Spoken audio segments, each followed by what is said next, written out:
Welcome to Democracy Now!, democracynow.org, the War and Peace Report. I'm Amy Goodman. At least 19 people, 9 of them children, were killed and dozens injured on Sunday when a fire spread thick smoke through a high-rise apartment building in the Bronx. New York's fire commissioner said victims suffered from severe smoke inhalation and the fire was triggered from a malfunctioning electric space heater. Many of the building's residents are African immigrants. New York City Mayor Eric Adams urged victims to come forward regardless of their immigration status. If you need assistance, your names would not be turned over to ICE or any other institution. We want people to be comfortable in coming forward. The building where Sunday's fire took place is owned by an investment group whose co-founder, Rick Gropper, served on Eric Adams' transition team as an advisor on housing issues. It was New York City's deadliest residential fire in decades and came just days after a blaze at a public housing property in Philadelphia killed 12 people, including 8 children. Democratic Congressmember Richie Torres, whose district includes the Bronx building that burned Sunday, blamed decades of disinvestment in affordable housing that he said leaves buildings, quote, wide open to catastrophic fires that can cost people their lives, unquote. In Georgia, the 3 men who chased down and murdered Ahmaud Arbery were sentenced to life in prison Friday. Travis McMichael, who shot Arbery 3 times, and his father, Gregory McMichael, a former police officer, will not be eligible for parole. Their neighbor, William Bryan, will become eligible for parole after 30 years. Before announcing the sentences, Judge Timothy Walmsley held a minute of silence representing just a fraction of the time 25-year-old Ahmaud Arbery ran from the 3 killers. Outside the courtroom, Arbery's family and their supporters celebrated the sentences. This is his father, Marcus Arbery. He's a kid of love. Because he brought people together. I'm telling you, he was the younger, but he thought he was the oldest. So, hey, Ahmaud, rest in peace. Because mom and daddy got glory for you. Amen. Attorney Ben Crump also highlighted the significance of the trial's outcome. Today, your son has made history because we have people who are being held accountable for lynching a black man in America. All 3 of Arbery's murderers will also face a federal hate crime trial next month. And news about the pandemic. Nearly a quarter of U.S. hospitals are reporting critical staffing shortages as Omicron drives an unprecedented surge in coronavirus cases. In Chicago, public schools are closed for a 4th day as talks between the teachers' union and Mayor Lori Lightfoot over in-person teaching remain at an impasse. New York Congressmember Alexandria Ocasio-Cortez is the latest lawmaker to test positive for COVID-19. The New York Democrat, who's vaccinated and boosted, said she's symptomatic and recovering at home. In Ethiopia, aid groups have suspended their work in parts of the northern Tigray region after a deadly airstrike on a camp for displaced people killed at least 56 civilians last week. Dozens of others were wounded, including children. The attack by Ethiopian military forces took place late Friday. This comes as Tigray's biggest hospital is reporting they're running out of therapeutic foods to treat children with severe malnutrition. More than 40% of children under 5 who arrive at the hospital are malnourished, medics say. The hospital is also facing shortage of medicines and equipment, with doctors blaming the devastation on a 6-month blockade by government forces that's made it nearly impossible for aid to enter Tigray. In Burma, Aung San Suu Kyi has been sentenced to another 4 years in prison after a closed military court found her guilty of possessing walkie-talkies and violating coronavirus measures in what rights groups say are more trumped-up charges. Suu Kyi was overthrown alongside Burma's civilian leadership in last February's deadly military coup. In related news, in neighboring Bangladesh, a massive blaze at a Rohingya refugee camp has razed the homes of over 5,000 people in Cox's Bazar. Destructive fires are not uncommon in the camp, which is home to some 850,000 Rohingya Muslims, many of whom fled Burma following 2017's genocidal campaign.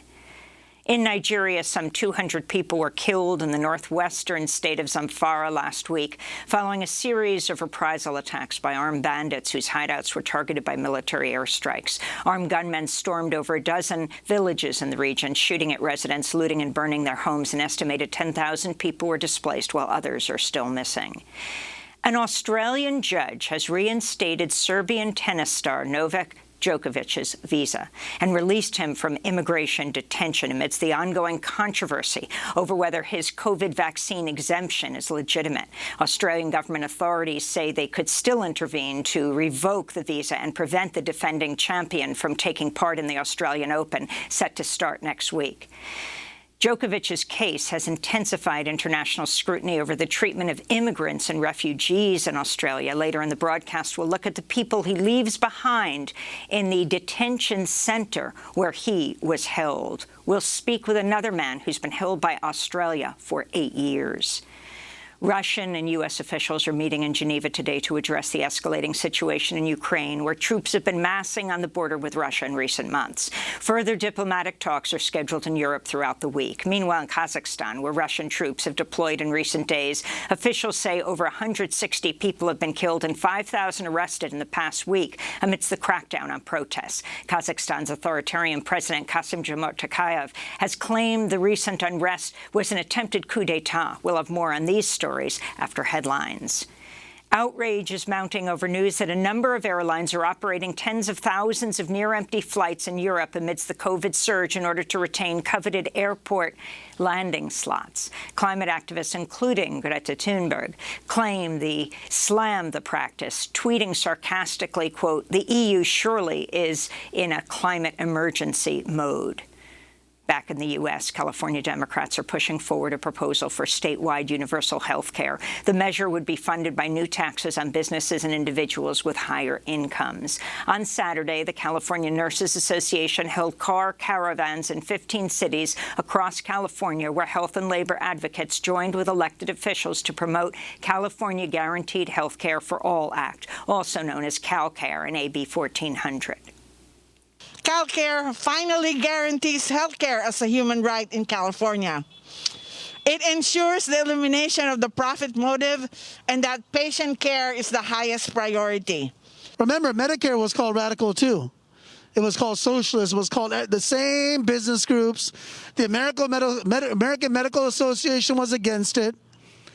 Let's remember that. These battles have been fought and won before. I am looking at my colleagues who tell me they are worried about their family's well-being. We are told it's too expensive to have a single-payer healthcare system.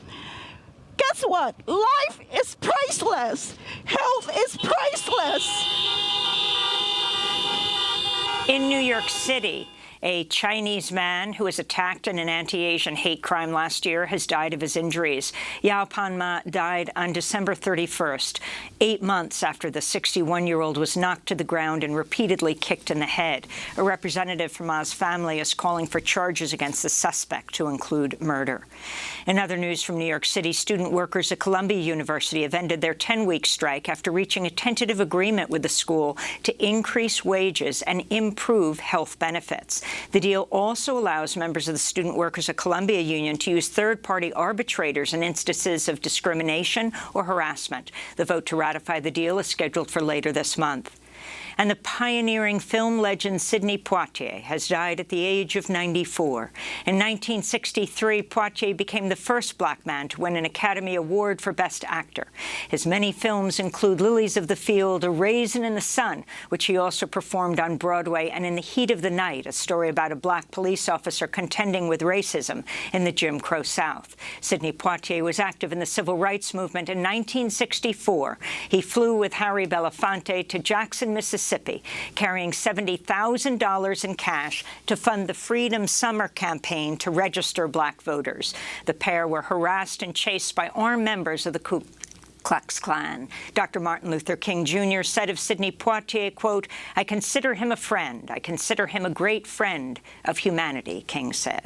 And those are some of the headlines. This is Democracy Now!, democracynow.org, The War and Peace Report. I'm Amy Goodman.